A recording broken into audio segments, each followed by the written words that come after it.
Depuis plusieurs mois, je navigue d'un canapé à l'autre. À Berlin, même trouver une simple colocation relève du parcours du combattant. J'ai malgré tout réussi à dégoter un toit pour quelques mois. J'aimerais louer un petit utilitaire. Permis de conduire, s'il vous plaît? Crise du logement, pandémie, peine de cœur, effondrement climatique. À notre époque, la vie paraît extrêmement fragile. Comment faire face? Faut-il attendre que ça se passe ou peut-on tirer parti des crises que l'on traverse, à la manière d'une voiture de location dont chaque nouvelle rayure forge un peu plus le caractère? C'est laquelle? Celle qui est juste là. Ok, parfait. Elle est déjà bien amochée. Oui, elles sont toutes comme ça. Ouais. Ça, c'est typiquement berlinois. Des voitures cabossées. Mon père m'a toujours dit, les voitures, c'est un moyen de transport. Le principal, c'est que ça roule. C'est pas faux. Donc vous vous en fichez si je la raye? On n'en fera pas une maladie. S'il y a une rayure, tant pis.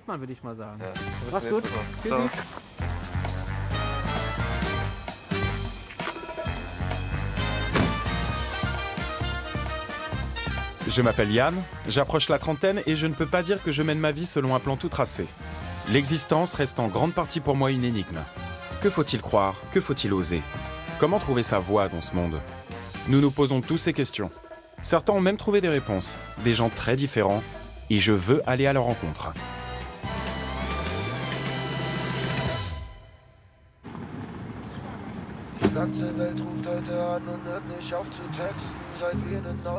C'est super lourd. T'as quoi là-dedans? Tous mes livres? Tous tes livres? Tu les as pas répartis dans plusieurs cartons? J'y ai pas pensé. La prochaine fois, faudra venir m'aider à faire les cartons. Quiconque est capable d'affronter le trafic de Neukölln pour déménager est paré pour la vie.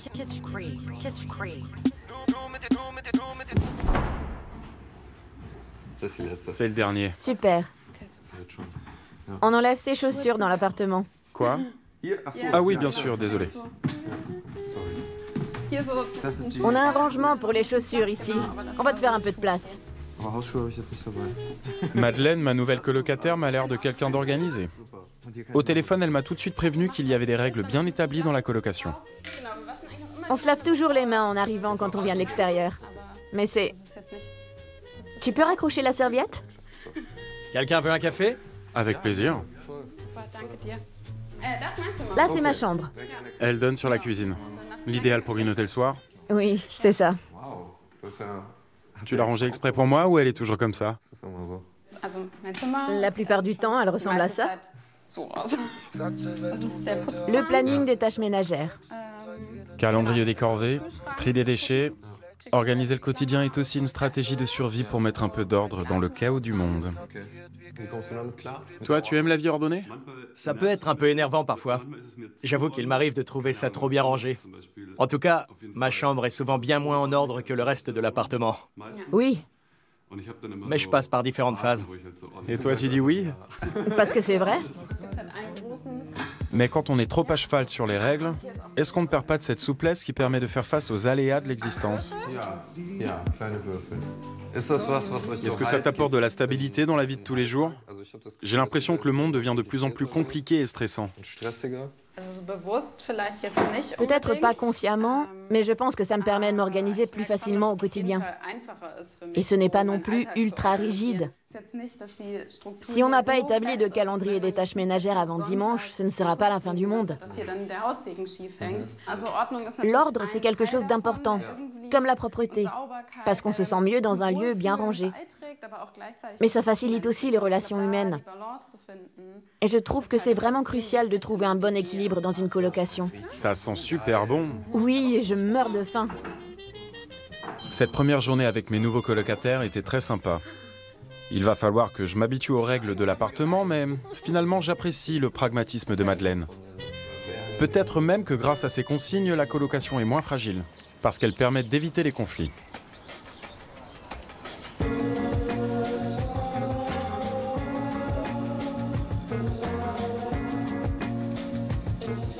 Je suis à la salle de sport avec Christian, qui est philosophe. Il m'a parlé d'un concept qui permet d'affronter les crises et nous rend moins vulnérables, l'antifragilité. Une notion développée par Nassim Nicholas Taleb, un analyste financier qui a travaillé comme trader à Wall Street. Christian m'expliquera ça plus en détail tout à l'heure. Pour l'instant, séance musculation pour augmenter ma résistance. Avoir un corps d'acier rend-il la vie plus facile? Si quelqu'un a la réponse à cette question, c'est notre coach personnel, Patrick.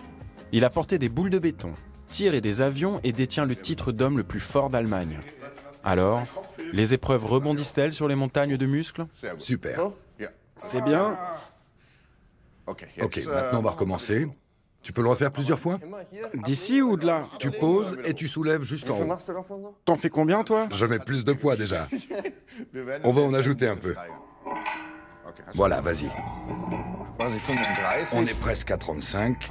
On va en remettre encore un peu. Voilà, ça fait 85. On en met encore 10 de chaque côté. T'es sûr? Oui, ça fera 105 kilos. Un nombre à 3 chiffres. Voilà. Ok.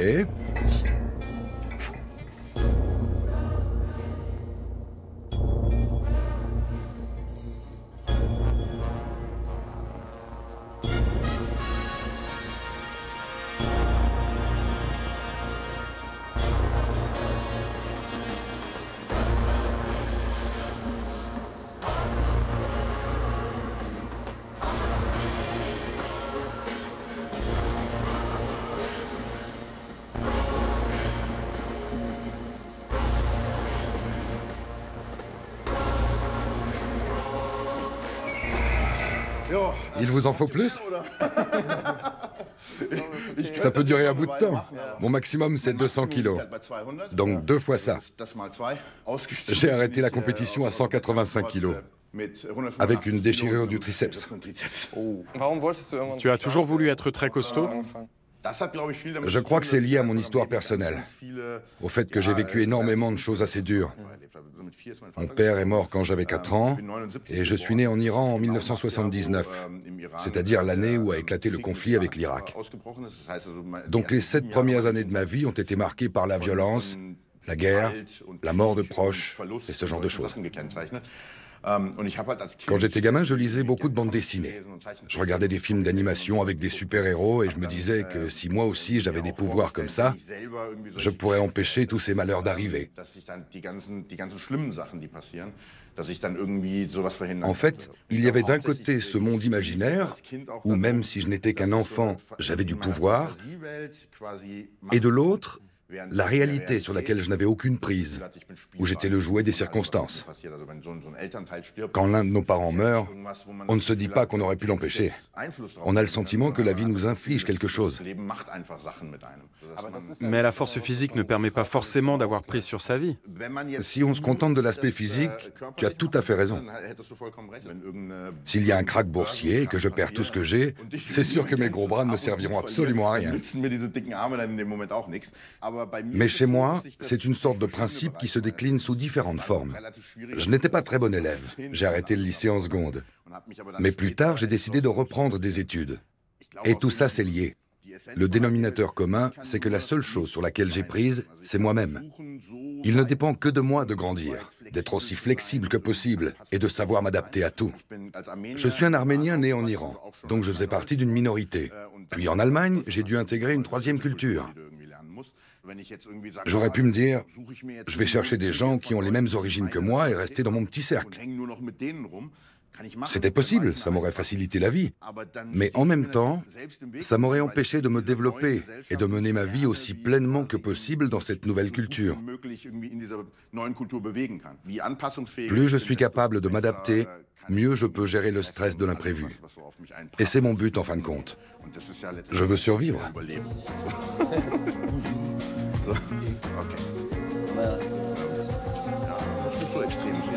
Das ist eine gute Haltung. Wunderbar, schau mal. Ganz easy.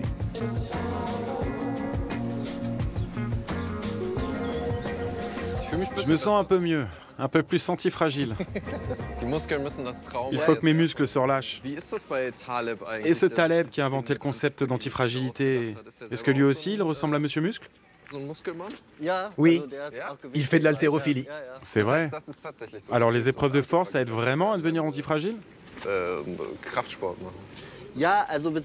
En fait, l'idée de base de l'antifragilité, c'est qu'il y a des systèmes qui se renforcent quand ils sont soumis au stress. Par exemple, si j'ai un verre de vin à la main et que je le laisse tomber, il se brise parce qu'il est fragile. Maintenant, si je prends une pierre, du granit, et que je la laisse tomber, il ne va rien lui arriver. Elle est solide, robuste. Et le truc, c'est qu'il existe des systèmes ou des éléments qui se renforcent quand on leur fait subir une chute. Mais ça ne fonctionne qu'avec les choses qui sont vivantes. Et la pandémie, par exemple. Est-ce que c'est typique des événements auxquels on n'est pas préparé et qui nous fragilisent ? En tout cas, je crois que la crise sanitaire est un phénomène assez révélateur de ce point de vue. De façon générale, il y a peu de choses qu'on peut prévoir à l'avance. Et le problème, c'est que ça ne cadre pas avec le paradigme de nos sociétés, qui voudrait que tout soit constamment sous contrôle et maîtrisable. Le principe de l'antifragilité, c'est qu'on ne cherche pas à prévoir tout ce qui peut arriver, ni à se préparer à toute éventualité. On essaie plutôt de rester agile, en mouvement, et de construire des systèmes capables d'affronter les chocs et les hasards de l'existence de façon constructive. Et si moi, je veux être antifragile, quelles sont les compétences que je dois acquérir ? Pour commencer, il faut une certaine souplesse d'esprit. Je vais prendre un exemple. Tu pars en week-end, disons à Prague, tu prends le train à Berlin, c'est rapide. Si tu planifies ton séjour dans les moindres détails, c'est fragile. Parce que s'il arrive quelque chose d'inattendu qui met tous tes plans par terre, tu seras très contrarié. En revanche, si tu y vas sans avoir rien prévu de spécial, en restant ouvert au hasard et à l'aventure, alors tu vas pouvoir tirer parti de tout ce qui t'arrive. Parce qu'une panne de voiture ou un musée fermé peut donner lieu à une conversation, par exemple, et tout rattraper. J'avais prévu de manger des bananes, que j'ai apportées. Pour toi, c'est le hasard des circonstances. Je ne sais pas si tu en veux. Avec plaisir, super. En tout cas, elle est pour toi. Merci. J'accepte ce fruit du hasard. C'est de circonstance. Je suis pas sûr de vouloir en manger, mais je la prends en tout cas. Tout à l'heure, tu as parlé des options qui s'offrent à nous. Est-ce que ça veut dire que dans le domaine des relations amoureuses, il vaut mieux avoir plusieurs partenaires ? On est fragile quand on s'engage avec une personne en particulier, non ? C'est vrai que ça nous rend vulnérables d'une certaine manière, mais une relation peut aussi nous rendre forts. La philosophe Angelika Krebs prône un modèle d'amour qu'elle appelle dialogique. La relation amoureuse naît de l'interaction. Avoir un vrai dialogue, c'est être prêt à modifier son point de vue, donc à changer soi-même. On reconnaît la qualité de l'échange au fait qu'on n'est pas le même à la fin de la conversation. Et dans ce cas précis, c'est ce qui permet d'être antifragile, parce qu'on grandit ensemble et on se renforce l'un l'autre. En tout cas, cette conversation a fait de moi un autre homme.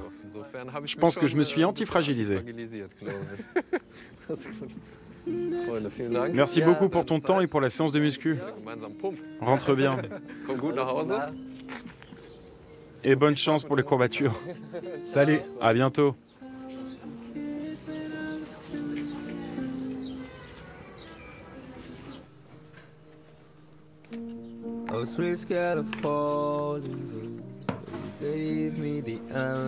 L'antifragilité, c'est avoir le goût de l'aventure selon Christiane et accepter de s'adapter constamment à de nouvelles circonstances, comme Patrick, l'homme au biceps d'acier. Même si c'est épuisant, on ne grandit que dans la douleur. Nassim Taleb compare cela à l'hydre de la mythologie grecque. Quand on lui coupe une tête, il en repousse deux. Ça me fait penser à ceux qui créent des startups et qui considèrent tout fiasco comme une nouvelle opportunité.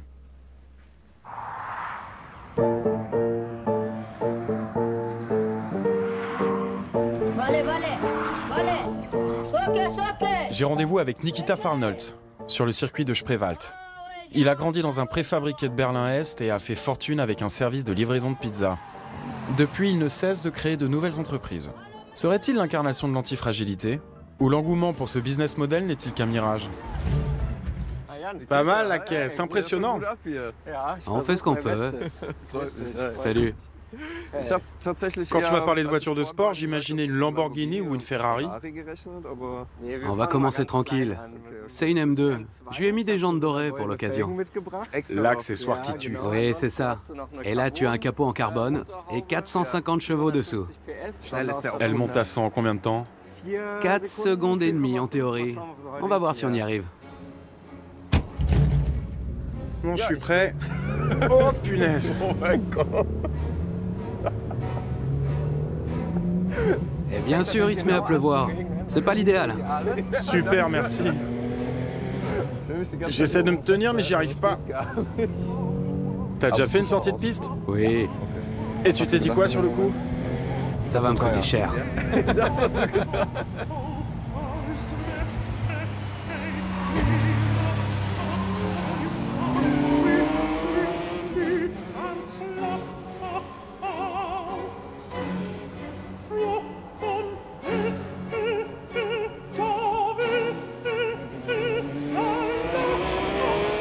Tu veux essayer? T'as pas peur? Non.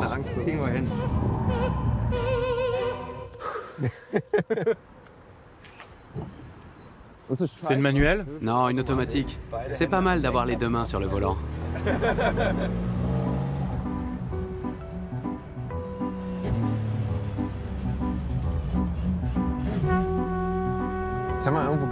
J'ai lu que 80% des conducteurs allemands se considèrent comme meilleurs que la moyenne. C'est typique des chauffards des départementales qui roulent à fond avec leur voiture bas de gamme au châssis surbaissé. Mais ça n'a rien à voir avec le sport automobile. T'as plus ton permis, c'est ça? Merci. Belle entrée en matière. J'ai mon permis. C'était pour briser la glace. Oui, j'ai eu une suspension de permis suite à un excès de vitesse. Mais je l'ai récupéré maintenant. Ça te fait quoi quand tu prends des virages à fond? Parce que là, j'ai l'impression de rouler comme un papy. Mais c'est tout aussi sympa. J'ai aussi une Formule 1. C'est encore autre chose. Une vraie Formule 1? Ouais, enfin une version plus simple de la Formule 1. Mais là, on se prend vraiment beaucoup de jet. Et au bout de 20 ou 30 tours, il faut que j'aille dormir, tellement c'est épuisant pour la tête. C'est vrai? Ouais, Alors, qu'est-ce que tu penses de mon premier tour? c'était très bien. Tu aimes flirter avec les limites? Les repousser? Oui, en amour et dans tous les domaines. Dans le boulot aussi. Et tu n'as pas peur? Tout le monde a peur, évidemment. Quand ma vie est en danger, j'ai la trouille moi aussi. Mais je ne crains pas de prendre des risques quand je crée une société, par exemple. L'idée de pouvoir tout perdre, ça ne m'angoisse pas. Tout ça, ce sont des biens matériels. Ça m'est complètement égal. Parce que t'as pris tes précautions, c'est ça? Non, parce que ça ne me pose pas de problème de tout perdre. On s'ennuie quand tout va toujours bien. Les gens vont s'arrêter à des choses du genre « Waouh, il a une super voiture ». Mais c'est statique. Il n'y a pas de progression. Pour avancer, il faut parfois faire des chutes, comme Super Mario. C'est peut-être cool aussi quand ça ne donne rien. D'un côté, je trouve ça bien de ne pas être dépendant des choses matérielles. Mais d'un autre côté, je me dis que ce qui rend la vie digne d'être vécue, c'est de mettre tout son cœur dans certaines choses, de prendre en compte les autres personnes, par exemple.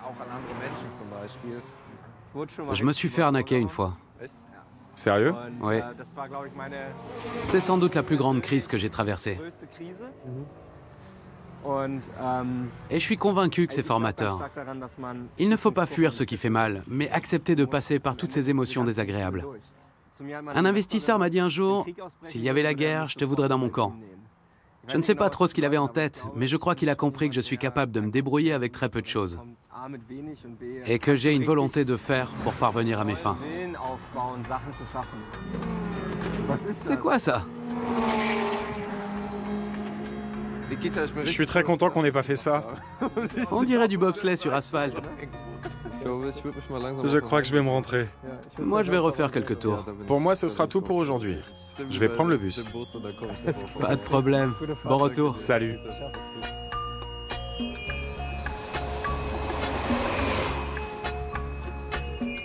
Je ne serais pas capable de suivre le rythme de vie de Nikita. C'est peut-être ça aussi être antifragile. Rester imperturbable quand on voit le bus vous passer sous le nez.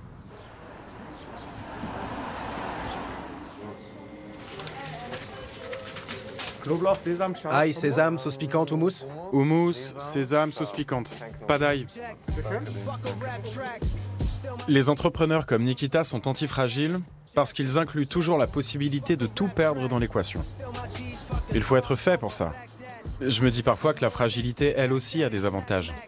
Montrer délibérément sa vulnérabilité. Il n'y a pas longtemps, je suis tombé sur le compte Instagram d'Atouza Yafari. Elle peint des tableaux très intimes de personnes réelles et les poste sur les réseaux sociaux. J'ai demandé à la rencontrer. Peut-être qu'elle peut m'expliquer en quoi c'est beau d'être fragile. Allô? Bonjour. Atouza? Atouza? Comment ça va? Bien, et toi? Pareil. C'est ton atelier? Oui. Atelier. Tu y passes beaucoup de temps? J'y suis tous les jours. Et j'y reste environ 8 heures. Mais je ne peins pas en permanence. Des fois, je reste assise en pleine frustration. Comment ça? On n'est pas toujours satisfait de ce qu'on fait. Mais ça fait partie du jeu. C'est ton dernier tableau? Non, celui-là est très vieux. Mais celui-ci date d'aujourd'hui. Oui. Très souvent, il faut que je laisse les choses se poser. Et quand j'y reviens, je me dis, bon, c'est pas si mal finalement.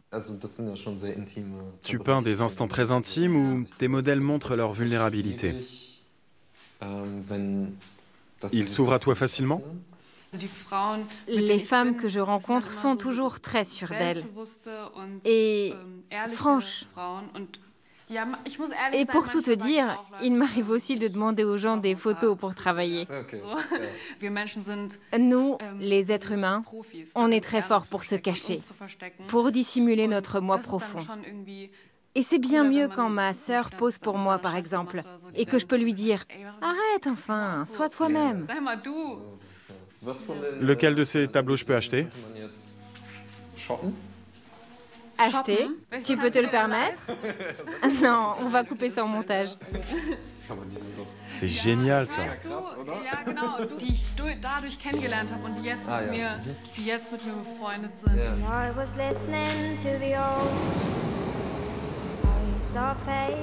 Ça paraît un peu irréel. La première soirée après un mois de confinement.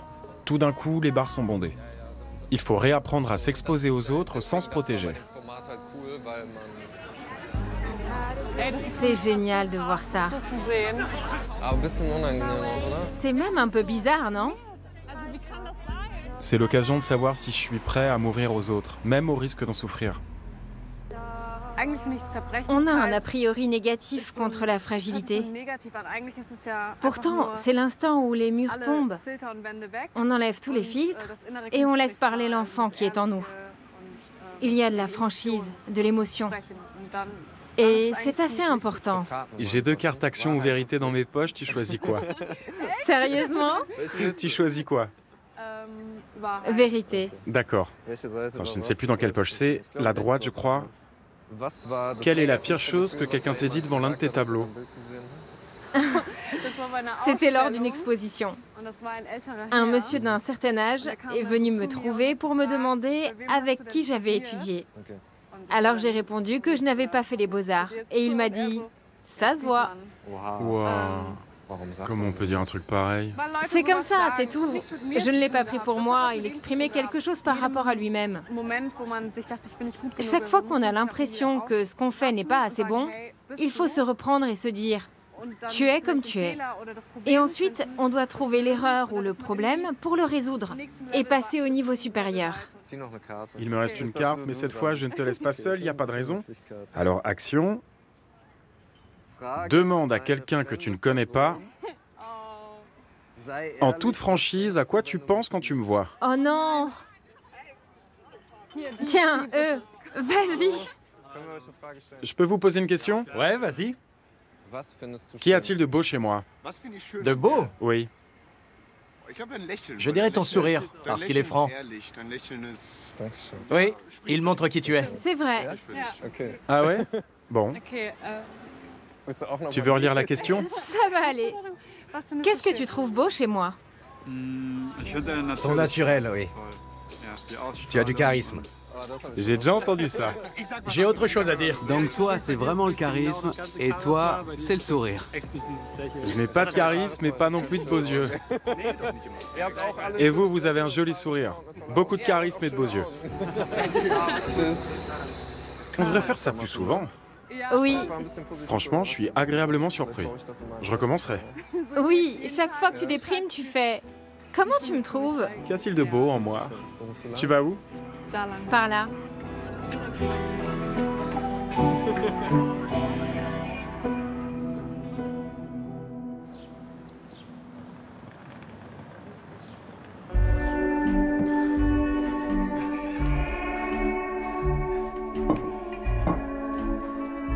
C'est très intéressant ce parallèle entre Hattusa et Nikita. Ils considèrent tous les deux que la ruine ou la défaite ne signifie pas la fin, mais un nouveau départ. Ça peut sembler paradoxal, mais si je veux être antifragile, je dois accepter d'être vulnérable, car il est impossible de grandir sous une armure. Et si je veux évoluer, je dois me mettre à nu et être prêt à changer. Une personne antifragile voit la vie comme un jeu dont les règles changent en permanence. Je sais que je ne peux pas gagner à tous les coups, mais ce n'est pas une raison pour gâcher mon plaisir.